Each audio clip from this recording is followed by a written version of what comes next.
Tahu nggak sih apa fungsi dari lubang kecil pada jendela pesawat?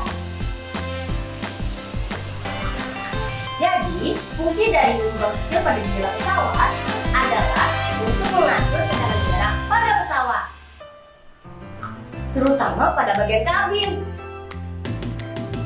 Jendela kabin umumnya terdiri atas 3 bagian dan semuanya terbuat dari bahan sintetis